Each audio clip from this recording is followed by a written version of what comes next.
Sa touche est bien connue au niveau de l'administration centrale.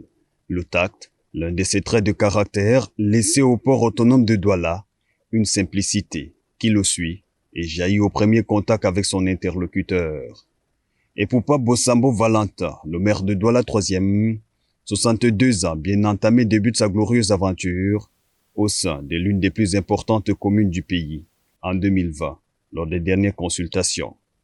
Sa fonction actuelle, qui n'est que la conséquence d'une riche activité politique, plus d'un quart de siècle de militantisme sous les couleurs du RDPC, débutant en 1995.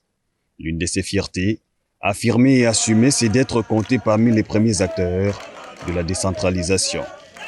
Alors, ce qui fait la fierté du maire que je suis aujourd'hui, c'est d'avoir été, ou bien d'être, l'un des premiers acteurs de la mise en œuvre de la réforme sur la décentralisation des collectivités territoriales décentralisées. Donc c'est ça qui fait la fierté du Camerounais que je suis et souhaite que cette réforme, sa mise en œuvre s'accélère pour qu'on ait vraiment ce que le chef de l'État demande, c'est-à-dire le développement, l'émergence du Cameroun en 2035. L'administration centrale n'a aucun secret pour l'homme. Parti du Minepat, après un bref passage par la SEDA, entendez Société d'études pour le développement de l'Afrique. L'ingénieur de la statistique, Oréchel, passera tour à tour par la direction du budget du ministère de l'économie et des finances d'alors, les services du premier ministère, comme secrétaire permanent auprès des commissions spécialisées de contrôle des marchés publics, avant de chuter au ministère éponyme comme directeur des marchés et des approvisionnements. C'était en 2012, il y a une dizaine d'années, un 8 avril. C'est une fierté d'avoir exercé dans l'administration centrale où nous recevons les demandes des populations pour le développement de leur territoire. Donc, où nous recevions aussi les doléances des parlementaires pour voir développer leur zone de compétence.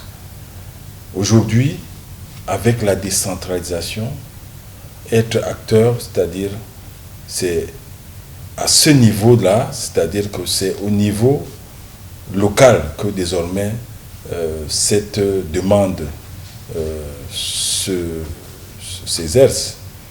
Donc la fierté tient de ce que le Seigneur m'a permis de vivre toutes ces phases-là, la phase des parlementaires qui viennent dans les ministères poser les problèmes, la phase des populations qui, dans le cadre du développement autocentré, demandent le concours de l'État central pour le développement de leur terroir, et la phase actuelle où le développement se fait directement au niveau de la base à travers les CTD.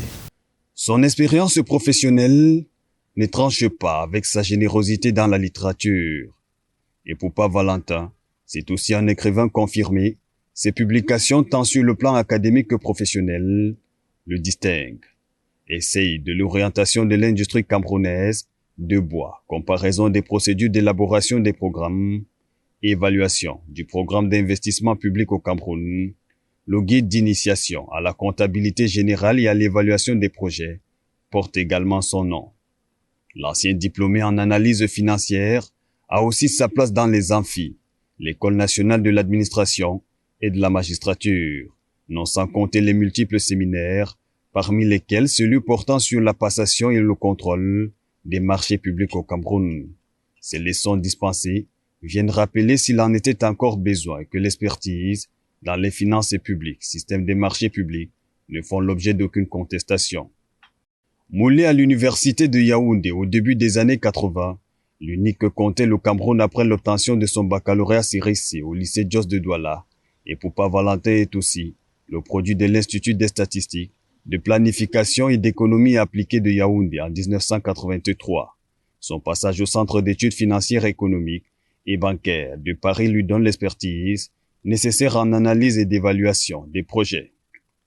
Epoupa Valentin revendique plus de 30 ans de service au niveau de l'administration centrale. La politique ne lui est pas allée comme un gant, 25 ans de militantisme, de loyauté sous les couleurs du RDPC.